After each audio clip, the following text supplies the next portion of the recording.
Hello and welcome to Granada Reports, live with the latest across the northwest. Hello there. On the programme this evening, making their voices heard, young campaigners from across the region join thousands of others in Glasgow for a landmark climate protest. People say that young people are the solution, but it's not up to us to fix this. It's up to world leaders to make sure that we have a livable planet in the future. I'll be live at the Northwest Fire Control Room as they deal with what is undoubtedly the biggest, busiest night of the year. we hear from the Hollyoaks star who's been sacked for posting on an adult-only website. And maybe not as much sunshine as we see in Patricia Craig's photo of the singing, ringing tree. But this wind-powered sound sculpture will sure be making a tune this weekend. Full forecast a little later on. Thanks for your company. First tonight, and the calls from young campaigners from across the region for more to be done to tackle climate change. They joined activist Greta Thunberg and thousands of other protesters in Glasgow this afternoon outside the COP26 climate summit to make their voices heard. The government said environmental issues will now be at the heart of the curriculum, but warned young people against missing school at a time when the pandemic has already had a huge impact on their learning. Mel Barham has tonight's top story.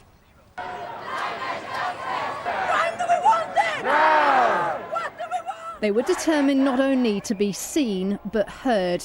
Thousands of children and young people, many from the northwest, taking to the streets of Glasgow to show world leaders inside COP that more needs to be done about the climate emergency.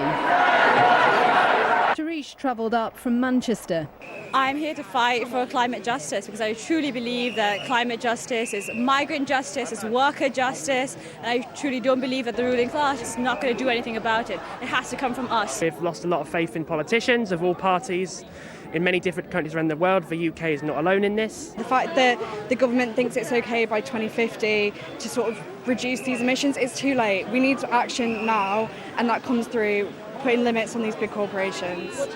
These school children from Ullswater travelled up with their teacher. I think everyone should try and listen, and that's why I think a lot of people are here, so they can have their voices heard, and that's why young people are also here, so they can get it. All of the devastating things that have been happening, I'm really passionate about the environment, and we do lots of things as a school community as well, and I really wanted to come up here to show all of our opinions. Today, inside COP, the theme was youth and public empowerment. The Education Secretary announcing plans to put climate change at the heart of the curriculum. But for many, it doesn't go far enough.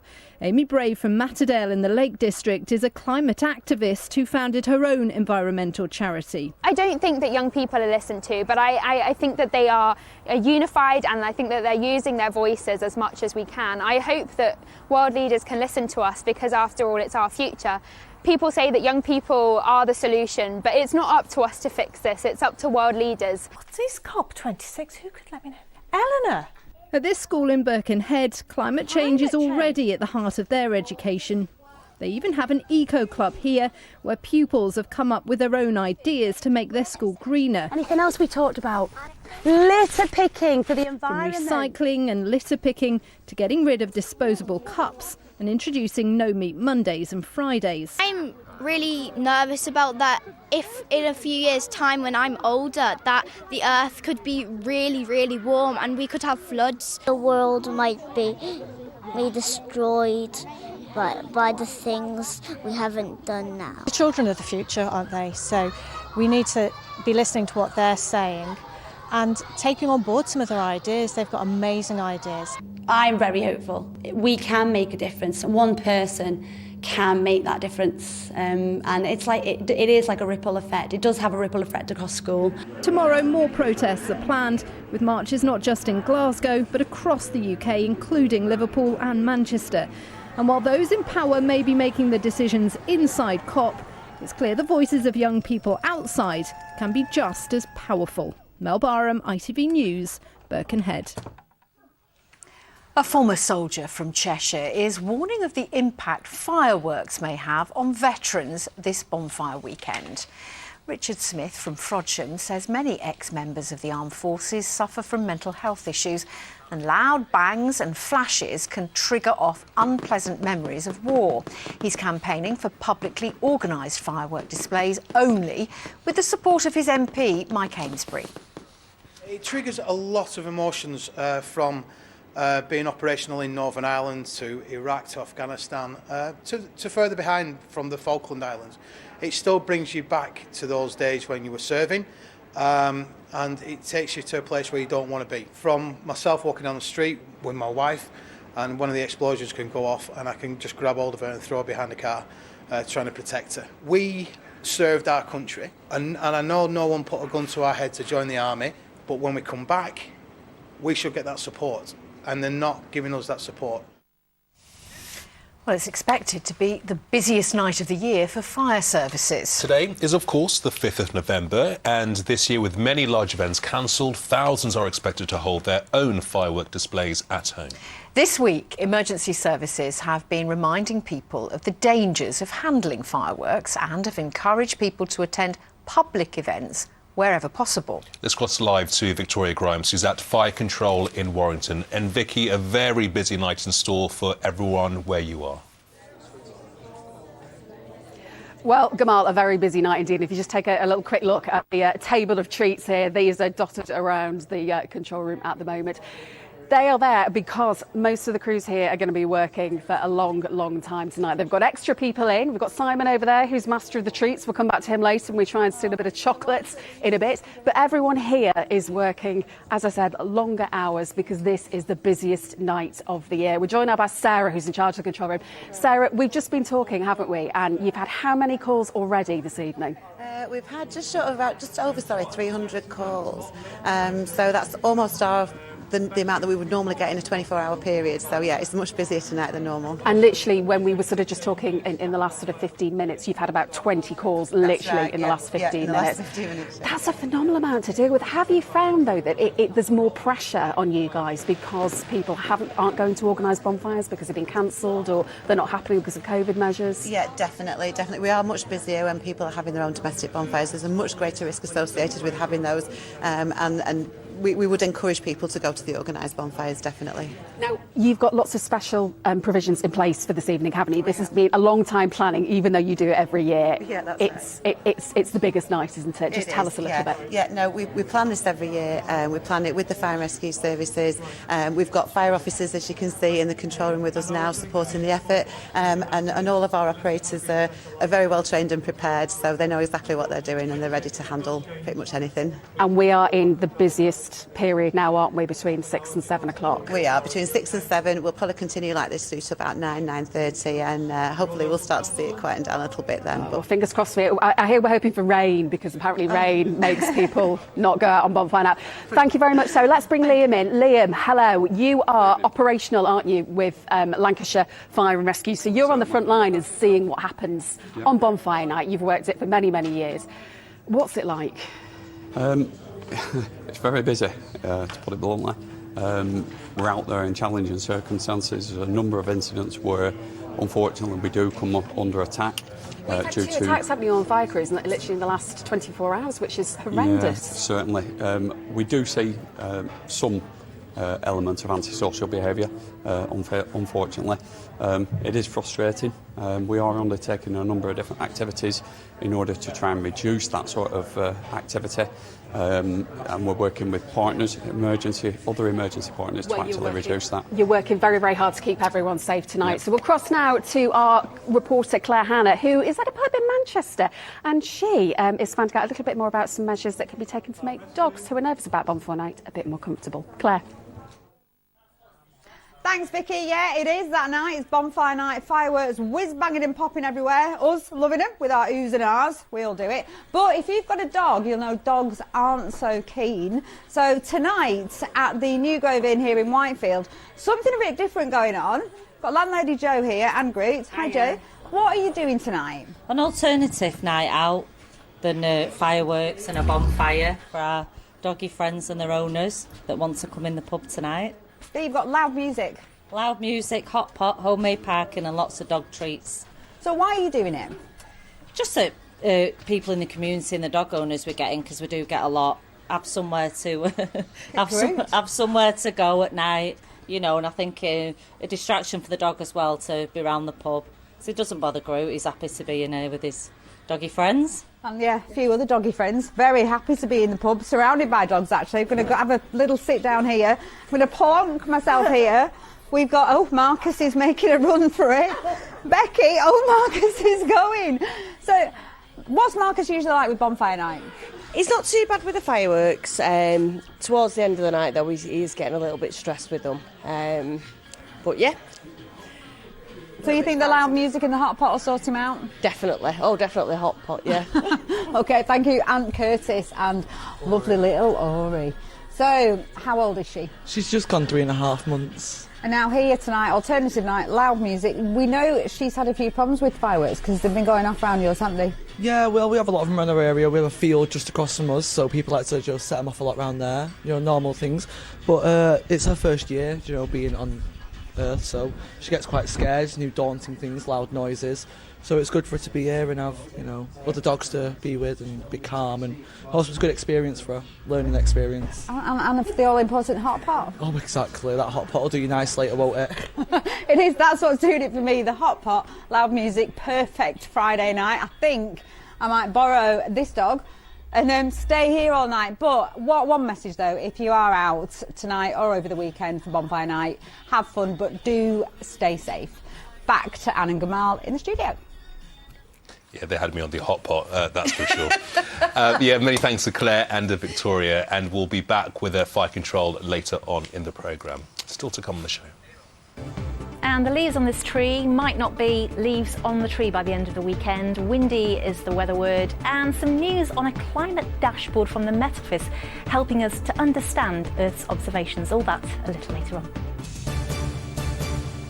It looks very complicated, but Carrie will make it look easy. Next tonight, to the North West soap star who's been sacked for refusing to stop posting images of herself on an adult website. Yes, Sarah Jane Dunn, who played Mandy Richardson in the Cheshire-based drama Hollyoaks, has lost her job because of her posts on the website OnlyFans. The 40-year-old says she wanted to take back control over her images, but show bosses say they were concerned about the impact on their young audience. Well, earlier, Sarah joined me in the studio. She told me about how she's been dealing with the news that she'll no longer appear on the show.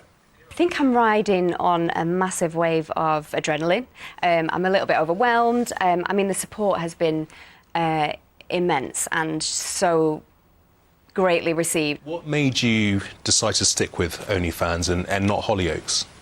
Well, that decision was sort of taken out of my hands, so that was never my intention. I love Hollyoaks, I love the cast and crew there, and it's, you know, it's been my family on and off for 25 years, and my intention was to start the OnlyFans platform and continue that on the side of the show, but as the show made in their statement, they terminated my contract because I refused to take the OnlyFans site down. And there are many people who will say that although there is a lot of different content on this website, the main draw is for people to subscribe and watch scantily clad men and women. I guess many parents will be uncomfortable with that. So the platform itself is access only for over 18s, but the content on there isn't all over 18s. And actually, that's the assumption that I drew when we first started having these conversations, and I was thinking about moving my sort of bikini or lingerie pictures onto a different platform. But actually, when you access the platform, it isn't. It's very difficult to get into it. You need a passport, you need driver's license, you have to be over 18. They do facial recognition. So actually, it's a safer space for me to move the racier content, if you like, from my open public platform on Instagram. The images are the same as what I was posting on there previously, but onto a platform now where actually it's only for people that want to view it. The younger audience now can't view them. You have to be over 18, and it's an option. But do you worry that there will be young girls who will look to you as a profile and a role model who will say, well, this is an easy way for me to make money for being at home effectively? Well, you say younger girls, but it's only over 18s, and my message with this is that it's up to you. You're in control, and you can say no when you want to say no, and you can own it and feel powerful when you want to do whatever you want to do. In the past, you've taken part in calendar shoots for Hollyoaks. Is the show being guilty of double standards? It's not my place to say anything right now. But all you have to do is look at the support that I've had and the message that's been out there, and the messages sort of explaining, you know, I guess the hypocrisy of this. What next for you, Sarah? Well, I don't know. I mean, it's been a crazy 48 hours. We'll see. This has opened up a really interesting avenue and lots of discussion, and so we'll see where this takes me now. Sarah Jane Dunn, thank you very much for your time. Thank you. Here's what's still to come on the ITV News at 6:30 with Charlene. Coming up, the chair of Yorkshire Cricket resigns over the club's handling of racism allegations. But with more sponsors pulling out and fresh accusations, will it be enough? 4 teenagers are found guilty of murdering 15-year-old Keon Lincoln, and they're told to expect life sentences. And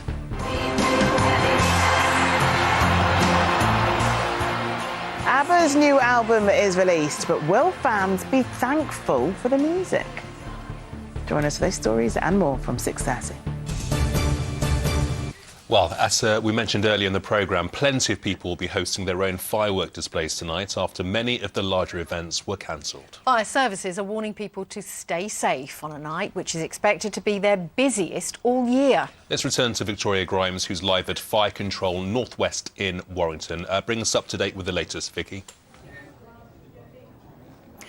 Well, Gamal, since we spoke to you, literally not just even 15, 20 minutes ago, they've had another 40 calls into the control room with all kinds of incidents, many of them Bonfire Night related. And we're joined now by Jed. Jed, talk us through quickly some of the things that you've had tonight already. Yeah, we've had an extra 40 calls since you last spoke, mainly bonfires, but at the moment we're also dealing with someone suffering from burns in the Withenshaw area. Unfortunately, crews have been attacked in the Oldham area, antisocial behaviour, unfortunately. We're doing a house fire in Manchester as well. So you're dealing with all of those things and then Bonfire Night on top of that and crews being attacked. I mean, it's just not on, is it? No, these are just guys going out on the fire engines doing a job, and they don't need this. They just need to go there, put the fires out. And the extra pressure put on by Bonfire Night already when you've got everything else going on. I know we've had 400 calls already tonight, haven't we, Jed? Which is a huge amount, and you know it's not even 6:30. Jed, just very quickly, your message for people straight down that camera tonight. Have fun, stay safe. If it's an emergency, ring 999. There you go. You can't say it clearer than that, can you? Have fun, stay safe. Back to you, Gamal, now. You really can't. Thanks, Vicky. Now, for more than 6 decades, Variety, the children's charity, have been raising money for sick, disabled and disadvantaged children in the UK. Yeah, and with more than 1.3 million disabled children and nearly 4 million children living in poverty, they certainly have a lot of children to help. So step up their annual fundraising event to help out, the Legends of Industry Awards, which was held last night in Manchester. Our entertainment correspondent, Caroline Whitmore, was at the star-studded event. Well, this is the Legends of Industry Awards. It's where Variety, the children's charity, honour people who have achieved outstanding success in their chosen field. So without further ado, let's bring on the legends. A real thrill to get this. It's lovely because Variety Club do such a great job, and I've been coming to these events for, well, since the 60s. Well, Manzo and Aisha, you are the first local legends. In years to come, you know, family members and individuals will look back and our names will be there, so it's a very humbling moment, really. Baraka Food Aid, it's a food aid project that's now been going for about sort of 12 to 13 years. James Martin, you got the biggest cheer of the night. I know, for a Yorkshireman in Lancashire, it's a bit odd, wasn't it? I think they were booing more than anything else. You've given a prize of you cooking £22,000 to come and cook in your shed. Do you want a sous chef? Are you all right? Yeah, do you want a job? Do you want to wash up? Is that all right? Every time I see you, I want to go. Da, da, da, da, da, da, da. And I'm delighted that you have. You can have an 8 from me for that. 8? Are you joking? You're joking. You sound like you're from down the road. I am from down the road. There you are then. I never win awards. Someone like me, it's just the greatest thrill. You've been with Strictly since the beginning. You're now on the judging panel. Your stars just keep on rising. That's lovely to say. I just think of myself as a hoofer. It was that song more than any song that got us where we are today, really. So we'll always be grateful to it. You're Bernie's daughter, aren't you? Has that been quite emotional for you? Yeah, it was a little bit emotional. I mean, I'm honoured to be here, like surrounded by obviously my amazing aunties. She would be honoured to accept this, and I'm honoured to accept it for her. After years of writing hit songs, and now I get this award. This is the best. I believe your heart has been stolen by Dante Marvin. What a great ambassador he is for this beautiful charity. We recorded a version of He's Got the Whole World in His Hands. I gave him a tough time, too. I said, come on, kid, don't screw this up, or you got the wrath of Chapman here. And he's, yes, sir. There's even a little rap part, but I am not doing that. Give us the song then. She's got the whole world in her hand. She got the whole wide world in her hand. She's got the whole world in her hand. She got the whole world in her hand. Great singing, by the way. Oh, thank you. Yeah, I echo that. What a lovely, lovely voice. Looked like a great night. Fantastic. Kerry's got the weather. Now that is brew weather. And only boiling what she needs. United Utilities sponsors ITV Granada weather. Big up you, sis.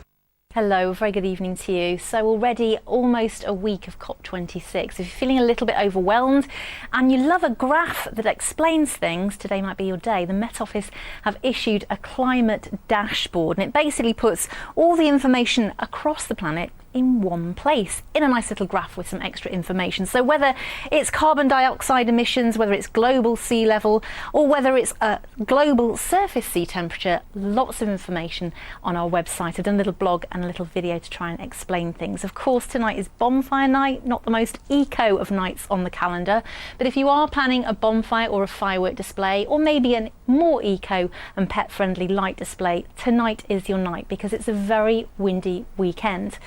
Could be even some gale force gusts out towards the coast and over the hills, and coupled with spring tides, some big waves. Spell of rain coming through during the course of tomorrow, but it will be drier on Sunday.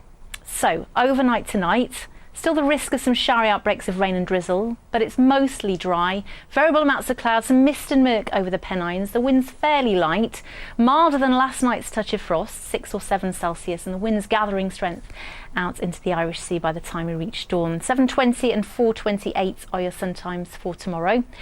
Showery from the word go, although there could be some limited brightness first thing in the morning, but we look to the north and west for the weather front to come through. There could be some showery, heavy pulses of rain pushing south and east.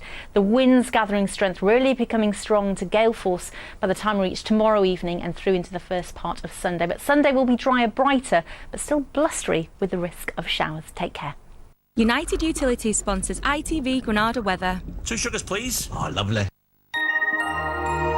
Pretty much rain, rain and more rain. That's all for Granada Reports this evening. On Saturday, there's one last chance to take a trip all around Britain. The final programme of the year sees Alex and Ria head to the Eden Project to discover thousands of exotic plants from rainforests all over the world, and the children enjoying VIP access with the world-famous red arrows. That's at 12:35 tomorrow on ITV. It's usually on Sunday. I'm here again for the late news.